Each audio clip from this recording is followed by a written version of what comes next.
La grâce de Dieu est certainement le don le plus précieux qui soit, et quand elle est donnée aux pécheurs encore sous l'emprise de l'ombre de la mort, elle le frappe fortement, comme un sévère avertissement donné à la conscience, et ça peut être très douloureux. Mais en vérité, quelle miséricorde! Ceux que j'aime, je les semonce et les corrige. Allons, un peu d'ardeur et repens-toi. Mais la pire offense qui soit, c'est quand l'homme s'imagine que ses péchés sont plus grands que la miséricorde de Dieu et qu'il en vient à désespérer du salut. Aussi, je vous dis, tout péché et blasphème sera remis aux hommes, mais le blasphème contre l'Esprit ne sera pas remis.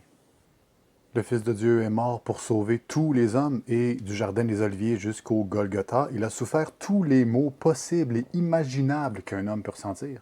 Alors oui, toute âme sincèrement contrite et disposée à se confesser peut recevoir la miséricorde de Dieu, se voir laver dans le précieux sang de l'agneau, et ce peu importe la gravité de ses offenses et négligences.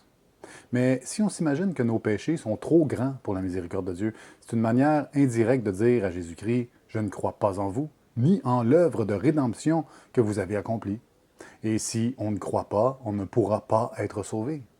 Qui croit en lui n'est pas jugé. Qui ne croit pas est déjà jugé, parce qu'il n'a pas cru au nom du Fils unique de Dieu. Oui, croire au Fils de Dieu implique de croire en tout ce qu'il a fait et en tout ce qu'il peut faire. Aucune offense, aucun crime, aucune omission n'est trop grande pour recevoir le pardon de Dieu, dans la mesure où nous sommes repentants. C'est pas tout à fait fini. C'est une dernière petite chose à te dire. Qu'apporte ton âge? Qu'apporte ta provenance? Qu'apporte ton passé? Dieu attend ta prière. Il est la solution pour ton cœur. Il te demandera rien du tout. Juste un cœur sincère. Alors file dans le secret de ta chambre et ouvre ton cœur. Fais acte de foi. Prie-le avec toute vérité et repentance. Il entendra son cri. Et tu entendras sa voix. Que Dieu te bénisse. Voyez, même une enfant peut comprendre ces choses parce qu'elles sont simples. Soyez sincères, humbles, trouvez un bon prêtre et confessez-vous. Vous reviendrez aussitôt dans la grâce. Ensuite, il suffira de faire pénitence et de réparer. Dans cet ordre d'idées, laissez-moi maintenant vous raconter une petite histoire de rédemption. Un jour, une pécheresse nommée Paésie désolait la contrée par ses scandales. Un père du désert d'Égypte, Jean le nain, alla la trouver et comme il l'avait exhortée à la pénitence de ses crimes, elle lui dit « Mon père, y a-t-il encore une pénitence pour moi ?»« Oui, dit le saint, je vous en assure. »« Menez-moi donc où vous trouverez bon pour cela, lui dit-elle. Aussitôt, elle se leva et le suivit sans mettre ordre dans sa maison, sans même y dire un mot à personne. Comme il était entré dans le désert et que la nuit approchait, Jean fit un monceau de sable, comme un oreiller, qu'il marqua du signe de croix et dit à Paésie de s'y coucher. Il se mit ensuite plus loin pour dormir aussi, après avoir prié. Mais, s'étant réveillé à minuit, il vit un rayon de lumière qui descendait du ciel sur Paésie et qui servait comme de chemin à plusieurs anges qui portaient son âme au ciel. Dans la surprise où il fut de sa vision, il alla vers Paésie, qu'il poussa du pied pour voir si elle était morte, et trouva qu'elle avait rendu son âme à Dieu. En même temps, il entendit une voix miraculeuse qui lui dit « Sa pénitence d'une heure a été plus agréable à Dieu que celle que d'autres font pendant longtemps parce qu'ils ne la font pas avec autant de ferveur qu'elle. » Vous comprenez que dans cette histoire, l'intensité avec laquelle la pécheresse a fait pénitence l'a complètement purifiée des peines relatives à ses péchés déjà confessés et pardonnés. Jésus disait en parlant d'une certaine femme, « Je te le dis, ses péchés, ses nombreux péchés lui sont remis parce qu'elle a montré beaucoup d'amour. Mais celui à qui on remet peu montre peu d'amour. » L'intensité de la ferveur dépend de l'amour que nous éprouvons pour Dieu.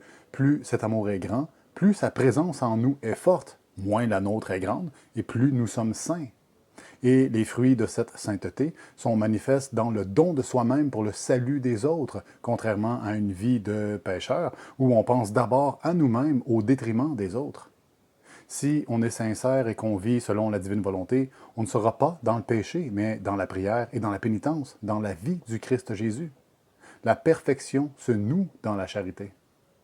Dans cet ordre d'idées, je vous partage un enseignement qu'on m'a transmis lors d'une retraite spirituelle. Je vous invite à méditer cette devise. Le degré d'amour que nous avons pour Dieu est directement proportionnel à celui que nous éprouvons pour la personne que nous aimons le moins. Formulé autrement, ce qu'on ressent pour la pire personne qui ait croisé notre route témoigne du degré d'amour que nous avons réellement pour Dieu. Cette affirmation peut choquer, dépendamment de notre vécu, de nos peines, de nos souffrances, parfois même de nos traumatismes, mais ça ne change rien à la véracité du propos. Et d'ailleurs, notre manière de réagir peut en dire très long. L'Évangile enseigne clairement, mais je vous le dis, à vous qui m'écoutez, aimez vos ennemis, faites du bien à ceux qui vous haïssent, bénissez ceux qui vous maudissent, priez pour ceux qui vous diffament. Mais c'est à chacun de cheminer par la grâce de Dieu. Alors, si on se laisse facilement impressionner par la manière dont les autres nous considèrent, que nous ne pacifions pas notre rancœur à leur égard, ou encore que nous cultivons une forme de mépris pour certains individus, des adversaires idéologiques quelconques, consciemment ou non, ça signifie que notre amour de Dieu est bien faible, pour ne pas dire hypocrite. Au mieux, il s'agit d'un amour mercenaire, c'est-à-dire conditionnel à l'intérêt qu'on en tire sur le plan sensible et spirituel. Parce qu'un homme qui vit en Dieu vit forcément dans la paix du Christ, à l'image de ses fidèles disciples.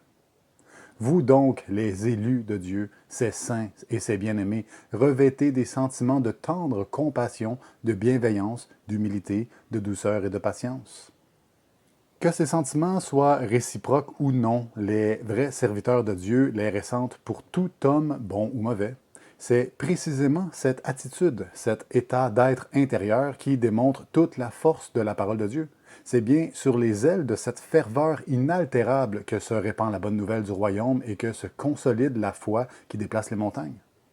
Qu'il daigne, le Père, selon la richesse de sa gloire, vous armer de puissance par son esprit pour que se fortifie en vous l'homme intérieur, que le Christ habite en vos cœurs par la foi et que vous soyez enracinés, fondés dans l'amour. Évangéliser, c'est montrer l'exemple, et montrer l'exemple, c'est cultiver les vertus chrétiennes, particulièrement la charité. Et puis, de toute manière, la charité est la base sur laquelle tout édifice doit s'ériger. En effet, saint Augustin, que je cite régulièrement, définissait toutes les vertus comme différentes formes de charité.